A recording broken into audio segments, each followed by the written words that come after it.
नमस्कार जी। सच साहिब। क्या नाम है बहन जी आपका? ममता। बहन जी आप कहाँ के रहने वाले हैं? सिरसपुर बादली की। बहन जी संत रामपाल जी महाराज से नाम दीक्षा आपने कब ली? 12 नवंबर 2011 को। संत रामपाल जी महाराज से नाम दीक्षा लेने से पहले क्या आप कोई भक्ति साधना भी करते थे? भगत जी भक्ति साधना तो कुछ ऐसी कोई खास नहीं करते थे, क्योंकि भगवानों के प्रति ऐसी कोई आस्था नहीं थी। दुख इतना था बहुत ज़्यादा, इस वजह से जो मम्मी करती थी वही करते थे। ये व्रत त्योहार त्योहार तो उनके लिए सही है जो पैसे वाले हो, गरीब आदमियों के लिए तो कोई त्योहार भी फीके हैं।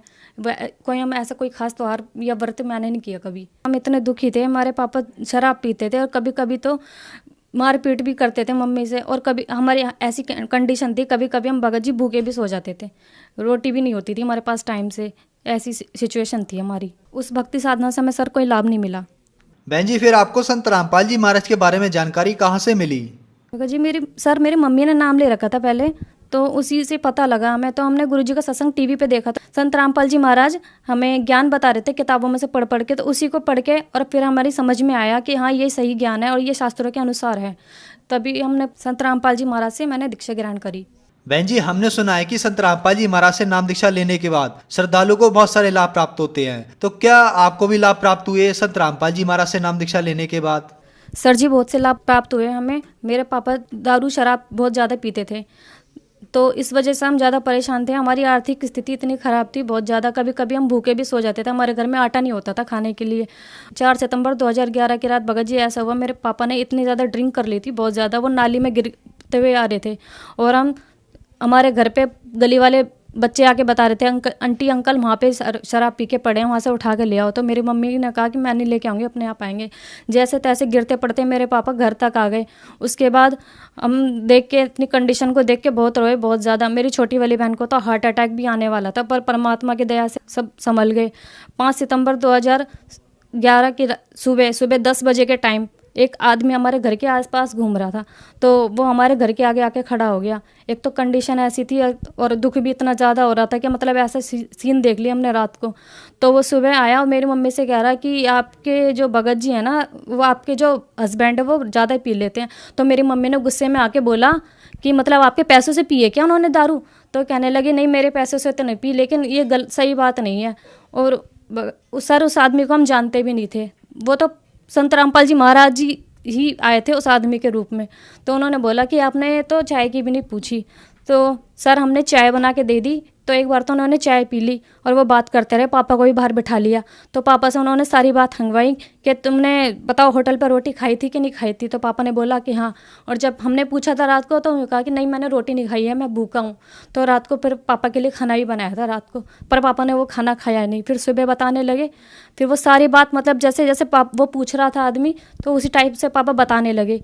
फिर संत रामपाल जी महाराज के रूप में जो वो आदमी आया था, वो बोला कि आप ये मत सोचना कि ये औरत अकेली, अगर आप आगे से ठेके पे जाओगे, अगर आगे से ठेके पे गए तो मैं तुम्हारे साथ आऊँगा और घर पे आके बताऊँगा। तो फिर पापा को उसने बाहर जाके कुछ समझाया, बाहर अकेले में ले जाके कुछ समझाया। उसके बाद फिर पापा घर पे आ गए। उस दिन से भगत जी हमारा दिन ही बदल गया। पापा रोज़ ज्ञान गंगा पढ़ते और 10 सितंबर 2011 को पापा ने संत रामपाल जी महाराज से सतलोक आश्रम बरवाला में नाम दीक्षा ग्रहण कर ली।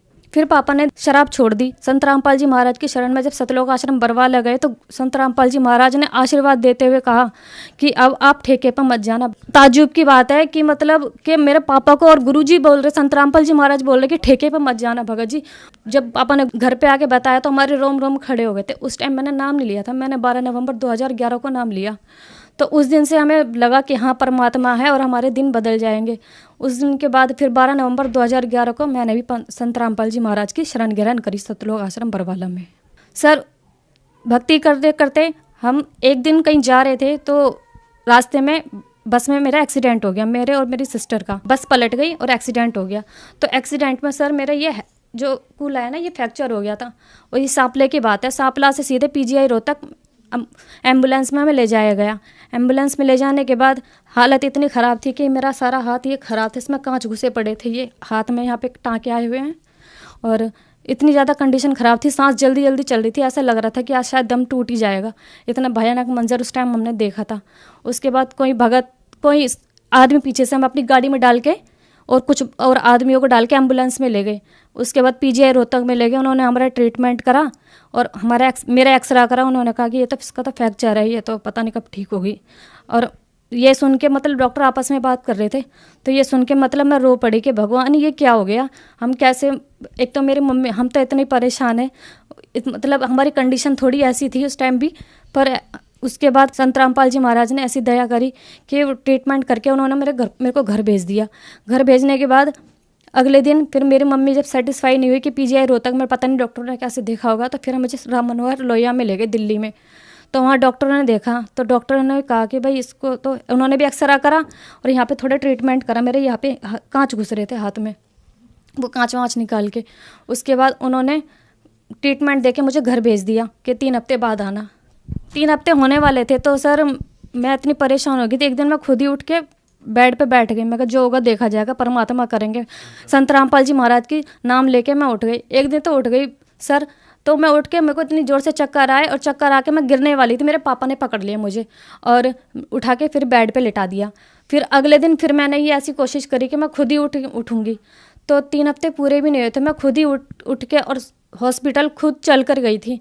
तो जब मैं डॉक्टर के पास, मेरा नंबर आया राम मनोहर लोहिया में, तो डॉक्टर ने वो रिपोर्ट देखी और कहा कि पेशेंट कहाँ है। तो मैं सामने खड़ी थी, मेरी मम्मी भी थी साथ में, तो कह रहे पेशेंट ही है। तो मेरी तरफ देख के कह रहा कि ये पेशेंट है। मैंने कहा हाँ। कह रहे कि आपके कूल्हे में प्रॉब्लम थी ना। मैंने कहा हाँ। कह रहे आप ठीक चल पा रहे हो। मैंने कहा। तो उसने मेरे को चला के भी देखा, तो मैं चली। तो कहने लगे, फिर वो आपस में 2 डॉक्टर बात करने लगे कि पता नहीं कैसे ठीक हो गई। फिर मैं कहा ये तो संत रामपाल जी महाराज की दया है। तो उन्होंने फिर दवाई लिख के दे दी, कह रहे कोई नहीं, कुछ दिनों बाद फिर दिखा लेना। संत रामपाल जी महाराज ने मुझे ठीक कर दिया, मुझे जाने की ज़रूरत नहीं पड़ी हॉस्पिटल। और सर वो दिन है और आज का दिन है, आज तक मुझे कोई प्रॉब्लम नहीं हुई मेरे कूल्हे में, ना पता लगता कि मैं मतलब कोई प्रॉब्लम है। सर एक बात और मैं भूल गई सर, जब मेरा एक्सीडेंट हुआ था तो गर्मी का टाइम था, मेरी कमर जो ना बेड पे 3 दिन परेशान हो गई। तो मेरी मम्मी ने जैसे तैसे करके मेरे मामा को 10,000 रुपये दिए कि भैया इन्वर्टर लगा देना, घर पे बच्चा परेशान हो रहा है। मेरी एक सिस्टर थी, उसके कंधे में भी चोट आई थी उस टाइम। तो मैं इतनी परेशान हो गई थी और मैं तो बेड पे लेटे लेटे इतनी परेशान हो गई, गर्मी भी बिल्कुल सहन नहीं हो रही थी मेरे पे। तो उसके बाद मेरी मम्मी ने 10,000 रुपये दिए मेरे मामा को, तो मेरे मामा लेके चले गए कि शाम तक इन्वर्टर आ जाएगा, इन्वर्टर लगा देंगे। तो रास्ते में ही सर वो 10,000 रुपये मेरे मामा के गिर गए। तो मेरे मामा ने फ़ोन कर दिया था रास्ते में से कि ऐसे ऐसे बात हो गई है और मैं अपने घर जा रहा हूँ, कुछ चीज़ चाज बेच के और मैं तेरे पैसे पूरे करके और तेरा इन्वर्टर लगा के दे दूंगा शाम को। तो मम्मी ने कहा कोई बात नहीं भैया, परमात्मा अपने आप करेंगे जो करना होगा। फिर भी हमने परमात्मा में छोड़ा भगत जी, हमने कभी अपने मन में ये भी नहीं लाया कि मेरे 10,000 रुपये खो गए। हमने कहा कोई बात नहीं, परमात्मा हमारी कौन सी आपत्ति टाल रहा है पता नहीं। उसके बाद सर मेरा भाई ट्यूशन चला गया, रास्ते में उसके टीचर मिला, उसने बोला कि आज ऐसे ऐसे बात है कि पड़ोस वाले आदमी को 10,000 रुपये मिले पर्स में। तो उसने बोला कि भैया मेरे मामा के 10,000 रुपये गिर गए थे, वो इन्वर्टर लेने के लिए जा रहे थे, ऐसे ऐसे मेरी बहन का एक्सीडेंट हो गया है। तो कहने लगे कैसा पर्स है, उसने कहा कि ब्लैक कलर का पर्स है। तो उसने दिखाया पड़ोस वाले ने कि ऐसी ये पर्स है और उसने कहा कि ये मेरा मामा है। तो कह रहे अपने मामा को बुला ले। तो कुछ देर पीछे मेरे मामा जी आ जाते हैं, तो मेरे मामा जी ने बता दिया कि मेरे पर्स में इतने इतने पैसे हैं और इतने मतलब चीज़ें, तो वो सारी बता दे। कह रहा हाँ आप सच बता रहे। तो वो 10,000 रुपये संत रामपाल जी महाराज की दया से मिल गए। नहीं तो भगत जी सर कोई भी आज पैसे देने वाला नहीं था। आज के ज़माने में सब इतने लालची हैं कि कोई पैसे बताने वाला है भी नहीं जो बताता। और सर उसके बाद यह लाभ हुआ कि संत रामपाल जी महाराज की शरण में आके 16 अक्टूबर सन 2016 को मेरी शादी हो गई, जिसमें ना कोई दहेज लिया गया, ना कोई बात लिया गया, बिल्कुल ना एक पैसे का लेन देन हुआ।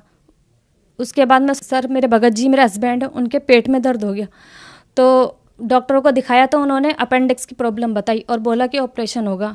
पर परमात्मा पे भरोसा था सर हमको। उसके बाद हमने गुरुजी संत रामपाल जी महाराज के पास प्रार्थना लगाई और बोला कि गुरुजी परमात्मा ऐसे ऐसे बात है। तो संत रामपाल जी महाराज ने बोला कि ऑपरेशन नहीं करवाना बेटा, ऐसे ठीक हो जाएगा। सर वो दिन है और आज का दिन है। संत रामपाल जी महाराज की कृपा से मेरे हस्बैंड बिल्कुल ठीक है। सर मेरी डिलीवरी भी बिल्कुल नॉर्मल ही हो गई, नहीं तो मेरे को ये टेंशन रहती थी कि मेरा ऑपरेशन ना हो। संत रामपाल जी महाराज की दया से मेरी 1 साल की बेटी भी है। उसके बाद में आर्थिक कंडीशन तो ऐसी थी हमारी कि टाइम पे स्कूल की फ़ीस जमा करने के लिए पैसे नहीं होते थे, कभी बिजली का बिल भरने के लिए पैसे नहीं होते थे, कभी खाने के लिए पैसे नहीं होते थे, कभी कभी तो सर हम भूखे भी सो जाते थे। ऐसे भी टाइम हमने देखा है। पर जिस दिन से हमने परमात्मा की शरण ग्रहण की है, संत रामपाल जी महाराज की शरण ग्रहण की है, उस दिन से संत रामपाल जी महाराज ने कभी हमें भूखा नहीं सोने दिया और परमात्मा ने हमारी आर्थिक स्थिति इतनी सही कर दी है, बहुत ज़्यादा। बहन जी, जो समाज आज आपको देख रहा है, आप उन्हें क्या संदेश देना चाहेंगी? सर मैं संदेश तो क्या दे सकती हूँ, मैं तो करबद्ध प्रार्थना कर सकती हूँ कि आप संत रामपाल जी महाराज का ज्ञान सुने, किसी के कहने में ना आए। आप ज्ञान को, आज पढ़ा लिखा समाज है, ज्ञान को कंपेयर करके देख सकता है, अपने शास्त्रों को कंपेयर करके देख सकता है कि मतलब क्या कह रहे हैं। अगर कोई गलत जा रहा हो तो सही भी तो दिशा बता सकते हैं, पर दूसरों के कहने में ना आए। और अपनी ज्ञान गंगा पुस्तक पढ़े, जीने की राह पुस्तक पढ़े और संत रामपाल जी महाराज जी से नाम दीक्षा लें और अपना कल्याण करवाएं। बहन जी, संत रामपाल जी महाराज से नाम दीक्षा कैसे ले सकते हैं?